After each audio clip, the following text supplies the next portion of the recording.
And if we allow the politicians to force young men, and trust me, they'll be coming after the young ladies too this time, we will have done a disservice to our country that you will not believe until you see it face to face. My time in the Navy took a conservative from the backwoods of Arkansas and turned him into a libertarian. Mr. Eldridge, what the argument is, some people are given more than their fair share with repeat tours in the Middle East where the fighting is going on. Do we need a draft to get more people invested in our war fighting? I don't think it's necessary to have a draft today, and I don't support that as of today. But I would never rule it out because we have no idea of what conflicts we may face in the future. And when I look to the greatest generation, my two grandfathers that shaped me and their service and the respect I have for that and what they gave to us from their service in World War II in Korea, that's something that with the history of this country I don't think you can ever rule out, but I don't support it today. I have very close friends who served in the military. I did not. My personal perspective comes through them, and I was with one of them last weekend who is still in, who is head of a squadron, training squadron in Mississippi. And you know, I think there are many things we need to be doing to support and encourage people to join the military, but also to support and encourage those folks who are already there, because you're right. The situation over the past 15 years has been many families have taken tours overseas have taken a toll on many families in this country and many individuals. The best thing we can do about that is to make sure we have a strong and smart foreign policy that pays attention to American interests overseas, but does it mindful of the toll that boots on the ground and other military activity takes. We certainly need to carry a big stick, and we don't need to be afraid to use it when it's necessary. But when we need to be mindful that when we go in somewhere, it's going to have consequences, as it has had on my friends, one of whom came back from, I believe he did 6 tours overseas in Iraq and Afghanistan, and came back with a serious medical issue that he had, which goes to my next point and last point, that we've got to find jobs for veterans when they come back. Senator Bozeman voted against the Job Corps legislation after telling the Iraq and Afghanistan war veterans group that he'd vote for it. He went down, got his arm twisted in partisan politics, voted against it. And we also have a completely unacceptable situation with veterans' medical care, ranging from suicide prevention to conditions like my friend had with something that, with a medical condition he got overseas. We need to do something about that. So, Mr. Gilbert, if we don't need a draft, how do you make it more equitable so it's not just a disadvantage who are fighting our wars? And are there other opportunities for those people to serve who don't want to fight wars? And what do you think about women serving in combat roles? Well, the first part of that, the way you make it equitable is you make it voluntary. If someone wishes to serve under the conditions of their enlistment, then fine. If someone doesn't wish to serve under any conditions, well, fine. I think it's important for us to remember that when the draft was in effect before the Vietnam War, we didn't need a draft. It was a way to sort out who was volunteering and where we were going to put them. There were hundreds of thousands of people who wanted to serve and could not in the Second World War. If the country is involved in a just war, or what is seen as a just war, the American people support it with their money and with their lives. We need to lead it so that the American people can be the final arbiter of whether or not a war is just. If they volunteer to fight, then it's just. If they do not, it's Vietnam all again. Support women in combat roles? Always. You know, anybody who wants to do it ought to be able to do it. Mr. Eldridge, should there be some sort of compulsory service if it's not military? Should the government be involved in some sort of volunteer work domestically, and should women serve in combat roles? As to your first question, I don't think there should be anything compulsory. I do think we ought to continue to encourage service in this country, and that can take many shapes. The police officers I was proud to work with as a prosecutor, certainly military service, other service, and there are many programs that do that, and I certainly support those. I support equality in every form, And so certainly I support women in combat, and I thank the women who have served our country. I think that anyone who wants to serve, we ought to support, protect, take care of, and thank. I want to transition from that military question to one about ISIS, then I want to talk about immigration, then I want to see where there may be some differences between you guys on some other hot button issues. But, and I think this one starts with Mr. Eldridge. What do we do about the continuing war overseas, the blossoming problem with ISIS? How do we handle that? Or is it just going to be an endless Middle Eastern involvement with us?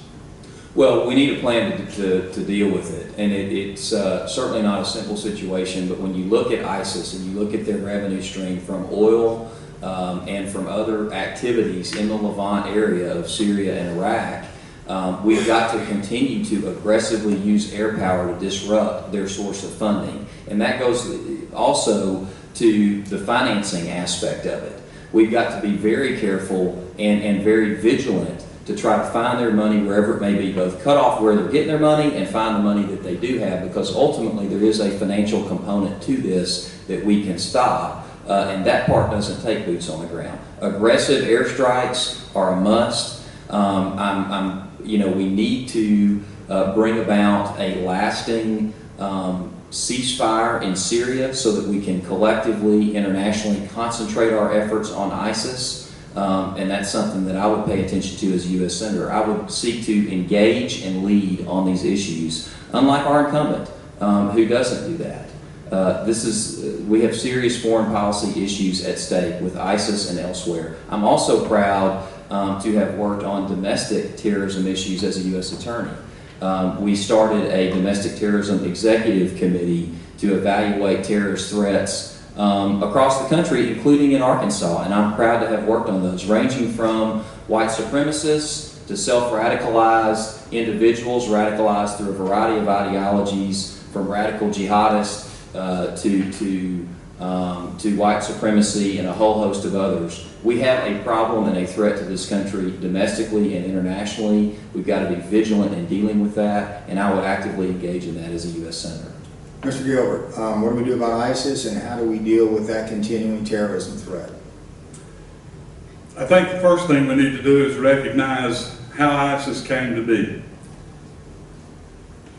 When George W. Bush took office, when he campaigned, in fact, he campaigned that he would have an humble foreign policy. And then 9/11 came, and like Pearl Harbor before, it galvanized the nation to action. President Obama, when he took office, would not have believed, or at least I don't think the people who voted for him would have believed, that he was going to be the first American president to serve 2 full terms, every second of which we were at war. I won't say that we brought all this on ourselves, but we certainly didn't help the situation. There are terrible things happening in small countries all over the world, and the United States can't do anything about it. It is not up to us to police the world. It is not up to us to regulate the world. It is not up to us to make the world more like us. It is up to us to take care of ourselves, to get our own house in order, so that once again this nation can look like that shining city on a hill that the rest of the world might want to emulate. And if they don't want to emulate us, we still don't have to have massive airstrikes to take care of it. ISIS is not here because of us, but we have made it worse. And I don't think there is anything we can do right now to make it better. I hope we don't make it any worse than it already is.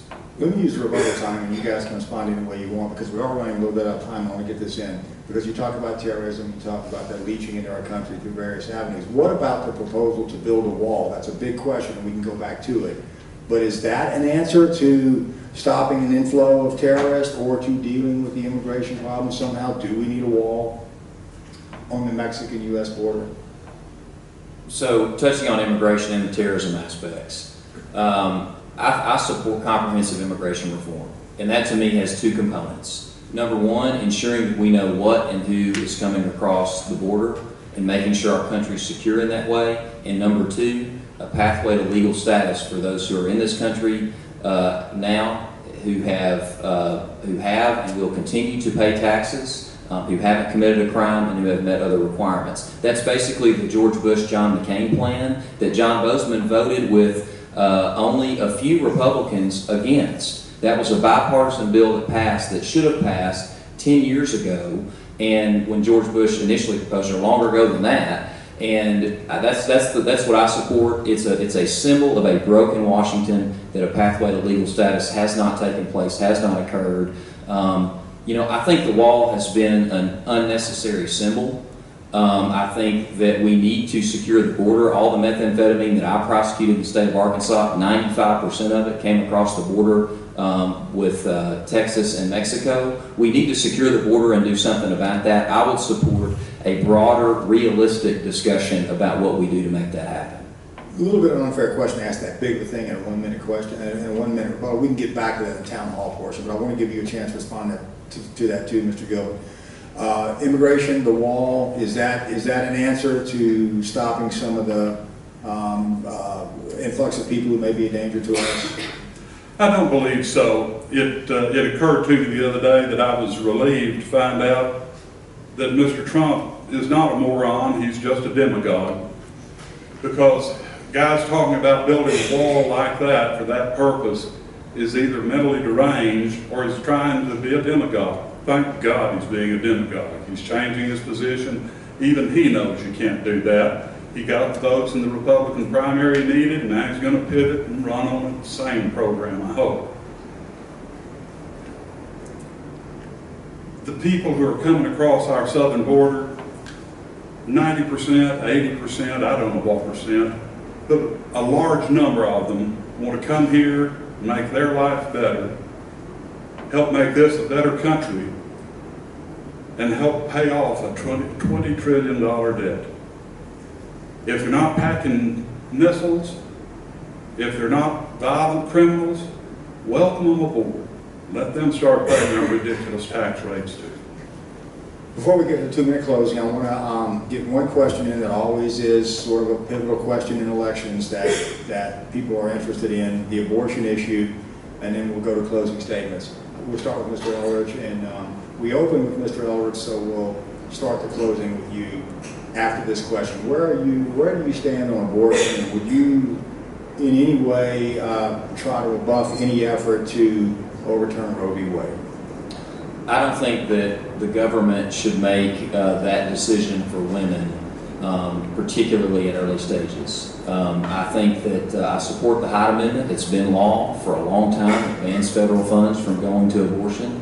But I think we need to protect protect women and prevent the government from making that decision for women and for families. I don't think that should happen. I am personally opposed to it. That's my personal belief. But I don't think government should enforce my personal belief on the rest of the country. Mr. Gilbert, the abortion question. I'm out of step with most libertarians. The Libertarian Party is pro-choice. I am personally pro-life. It is the most difficult question any of us will ever face. It, like slavery, is the moral issue of our age. There is no easy answer. I do recognize that it is my personal position, but you know what? I'm against murder too. And murder is a crime, not because Frank Gilbert is opposed to it, but because it is wrong. Now, having said that, the law in Arkansas, before it was struck down, was a criminal violation for the doctor. The doctor could lose his license, he could be fined, he could lose his right to practice in this and other states that agreed with it, because in every abortion there are two victims, the child and the mother. And the criminal is those who wish to profit at one of the most difficult times in a young lady's life. I'd be satisfied to go back to that. I think those positions are clear. Unless you want a minute rebuttal, each of you on that, we can go to the 2-minute closing. I think you guys made your positions clear. Does anyone want to take some time to expand on it or clarify? Mr. Gilbert, you want to move the 2-minute closings? And then that gets us into the town hall portion. Mr. Gilbert, 2-minute closing begins when you're ready. Thank you. And again, I want to thank everyone for being here today. And if I can burn just a few seconds of my 2 minutes, I would like to recognize our moderator and our timekeeper. They have done an excellent job here and made this very easy for us. Let's give the Haas Academy folks here a hand.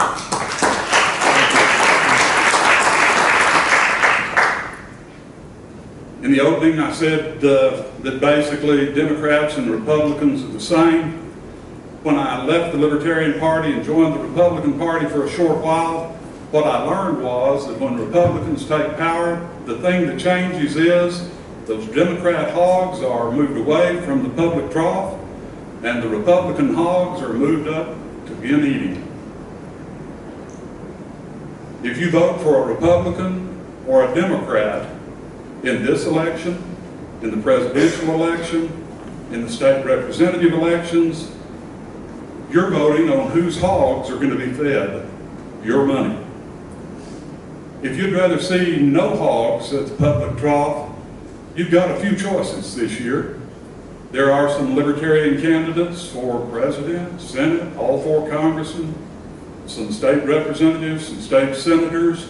If you happen to live in a district where you can vote libertarian or at any of the state level offices, I encourage you to make a difference in this election.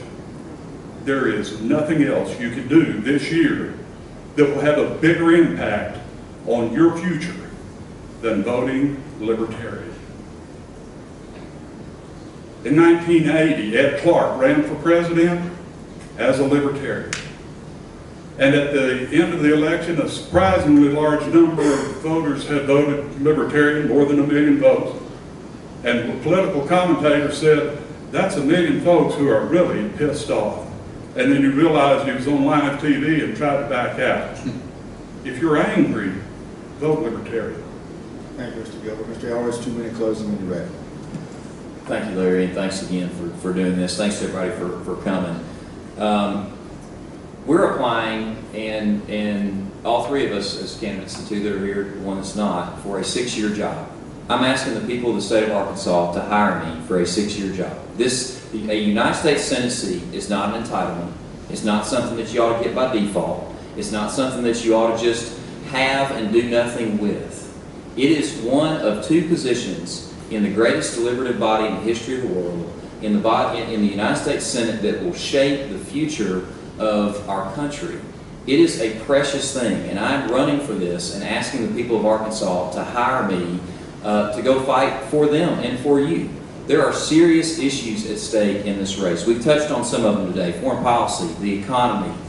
We touched on student loans. There are so many others. I'm in this race because I believe in intellectually honest, robust debate, and then results. Solving problems, standing up, engaging. That's how I'd serve as a senator. I think Senator Bozeman has given his answer here.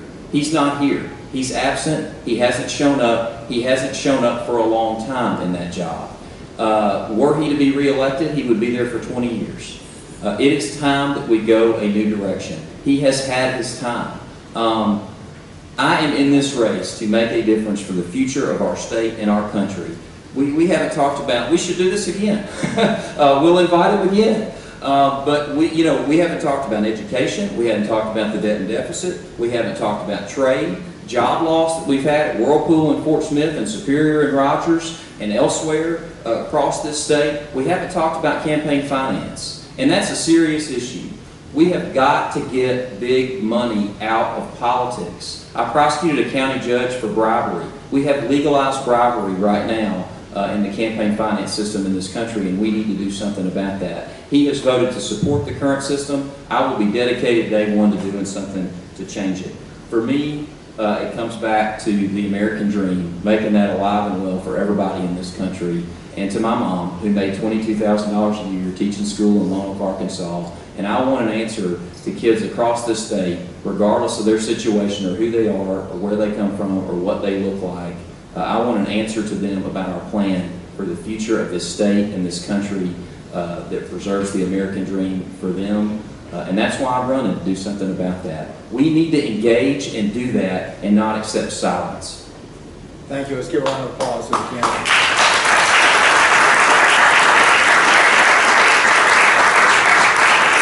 Okay, we'll take 5 minutes now to make sure everyone gets the chance to turn in a note card with a question on it. Write your name and question on a card and turn it into the basket being passed around. I will review and call out the name on the card to be asked. If your name is called, you may come to the moderator's table on stage and ask your question. The town hall portion will last 15 minutes. We'll take 5 minutes to do questions, to fill in questions. All right.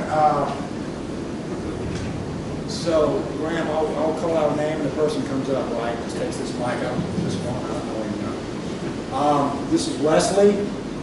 Would you vote to legalize? You guys can hear me. Would you vote to legalize concealed carry on college campuses in the state of Arkansas and nationwide? This is Wesley. You want me to come up? Well, yeah, I think I blew it. I think I blew it, Wesley. Oh, that's exactly what I wrote down. Shiloh was just reminding me, I was just supposed to call Wesley up and let Wesley read it, and I plowed into it. So that's Wesley's question. Okay. Campus carry nationwide in Arkansas, right, Wesley? Yes. Starting with Mr. Eldridge and we'll go to Mr. Field. Well, college campuses should have that election to make that decision, and I believe the Board of Trustees of the University of Arkansas decided against that on the University of Arkansas campuses. I have my concealed carry permit. I may be, I don't know whether Frank does or not, I may be the only candidate in the race that does, but at any rate, I care a lot about the safety and security of college campuses. I worked on that issue as a prosecutor right here in Fayetteville with the Joint Terrorism Task Force the FBI runs, that the UAPD has someone on. So I think we need to make sure that places that are concentrated with people, particularly students, and with 70,000 people at Razorback Stadium are protected. And I've done that work as a prosecutor working alongside the FBI and law enforcement. I certainly support concealed carry rights, obviously, because I have mine, and I'm going to continue to work to protect that and protect my right to carry, as well as others in Arkansas. But I do think that college boards ought to be able to make that decision, as is the case today, and the University of here clearly has made that decision to not allow that. And I think they should have that right to do that. Mr. Gilbert, campus carry on campus professors. I agree with Eldridge that this campus, every business in America ought to have that. If you own the property, if it's your buildings, you have the right to make that choice.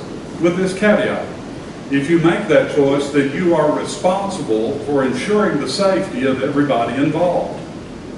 If I have to give up my gun to go on campus, you better make sure everybody else is disarmed. You better make sure there's enough cops here to keep us all safe, or you're liable for any damage that I suffer. And as to Connors, no, I do not have concealed carry because I believe in constitutional carry. The Second Amendment of the U.S. Constitution says I have a right to keep and to bear arms, and it says it shall not be infringed. We can close our eyes, we can wink one eye, we can do whatever we want to. Free people in this country, by constitutional authority, have the right to carry guns. If somebody wants us not to carry a gun on their property, then they bear the responsibility of keeping us safe. Where I grew up, a man who concealed his gun, you looked at him and said, what's he hiding his gun for? Most of the old folks where I grew up carried their guns on their hips, they mounted them on racks in their pickups, they carried their long guns with them, and if someone hid their gun, you had to ask why. I'm willing to come far enough that it looks odd to see somebody packing heat. So if they want to hide it from you, you can let them if you want to. But it's not up to the state police to decide who carries a gun in this state. And it's not up to the legislature either. They are in violation of your constitutional rights. Thanks, Mr. Gilbert. Thank you. Thanks, sorry. Drake. Question by Drake's question on affordable care.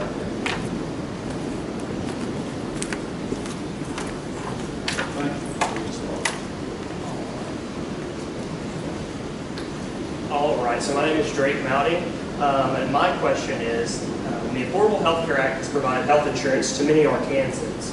It has also increased the price for many. What will you do in the United States Senate to bring down the prices of health care? My turn to go first. Yeah, I'm sorry. You're fine. Two things. First, the government got involved in health care and then in insurance. And what happened is what always happens when the government gets involved. Some people other than insurers and healthcare providers started making money in the process, and the price went up. And that's why we pay more now for insurance, for health coverage than we did before. And that's why health products themselves have gone up. The ultimate solution is to get the government out of the process other than to make sure that we're not hurting or defrauding each other. In the meantime, between getting from here to there are things we can do that are frankly not libertarian, but make a lot more sense than Obamacare does. You could open a free clinic in every county in the state of Arkansas and spend less money than we're spending, not to give people health care, but to give them insurance coverage. My goodness, you don't have to be a genius to figure out that the problem begins with government. The problem gets worse when the government solves the problem. And then when the problem gets worse, the government steps in to solve it again. We can allow competition across state lines in insurance. We can take all of those other steps that will get the government out of the process. And we can do some innovative things, some very different things in the period in between. Think about free health care clinics as opposed to an insurance scheme where some insurers and some politicians make some money. Well, I oppose repeal of the Affordable Care Act. Senator Bozeman's voted 50-something times to repeal it. I do not think we need to repeal that act. I do think there are problems that need to be addressed along the lines that you suggest, Drake, and those problems are best illustrated by a hospital I went into, community hospital in Dardanelle, Yale County. And I walked in, I spent about an hour and a half there, 2 hours, and they told me, prior to the Affordable Care Act, prior to Arkansas Works and the private option, both were bipartisan programs. By the way, I'm with Governor Hutchinson and Republicans and Democrats that want to preserve Arkansas Works, the private option, and the Affordable Care Act, and Senator Bozeman's on the other side of that, wanting to get rid of it, saying he has no qualms about kicking 200-something thousand folks, almost 300,000 folks off their health insurance. I have a major problem with that. But to your point, the nurses in that clinic said, in that hospital said, our hospital would have closed if we didn't start receiving compensation for emergency room care. And we all know that was the situation. People went to the emergency room. It was uncompensated. That was their only source of care. They had to take bankruptcy if they got sick, and the system didn't work. And so we now have a system where those previously uninsured people have health insurance. We need to keep that. And if we don't have it, we're going to have up to 20 rural hospitals that people in this state depend on that would shut down. That being said, costs are too high throughout the healthcare system. Premiums and deductibles have gone up, and that's what the nurses in that hospital told me, is we think this is great for our community and great for those patients who were previously uninsured, but our costs have gone up. That's the problem we need to be focused on. All this about repeal is just a political stunt. I would go in day one and sit down with Republicans and Democrats and say, how do we control costs in the healthcare system to get costs down so that we have an answer to those nurses and to communities and to the whole system. There's lots of work to be done, and I'm ready to get to work on it. Great. Sean Gaines. And this will be the last question. A lot of great questions, but with a torrential downpour and our time being up, we'll conclude on this question.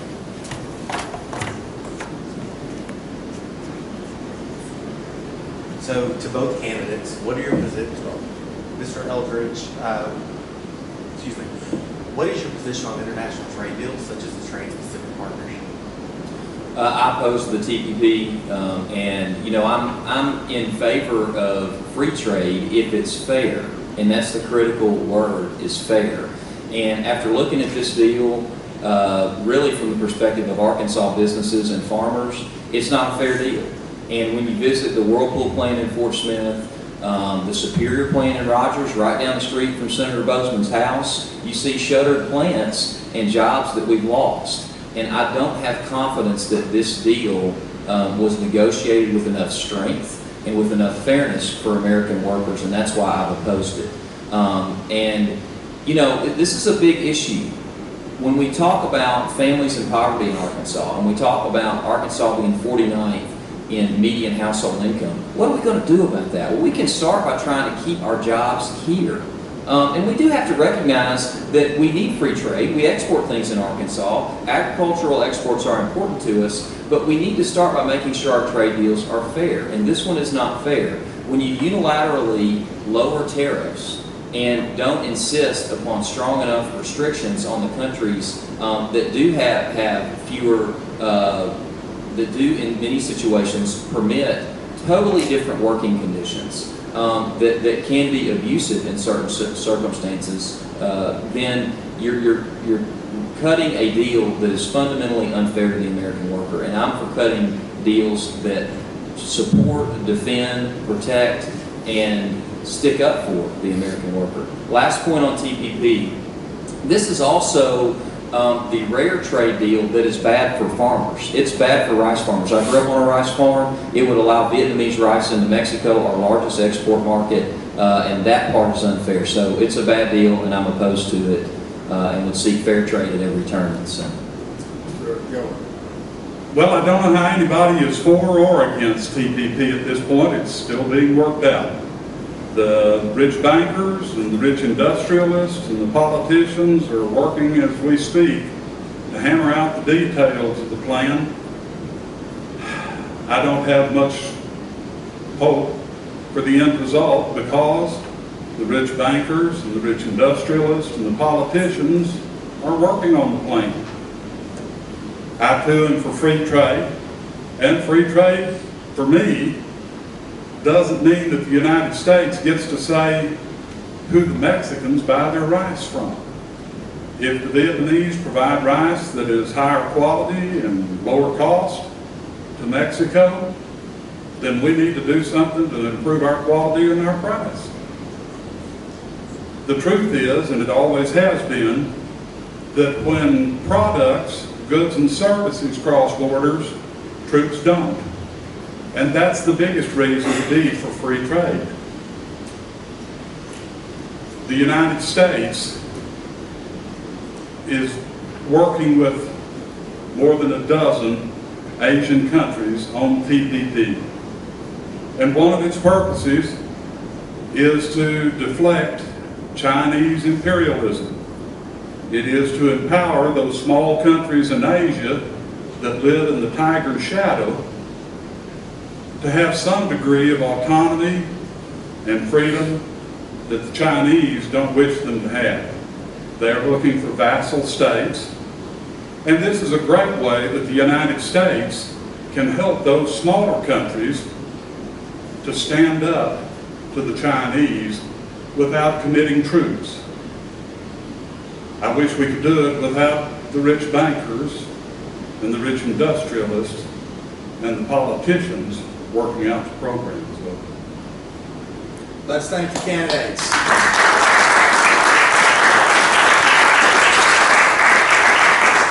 That concludes the event. Thank you for coming.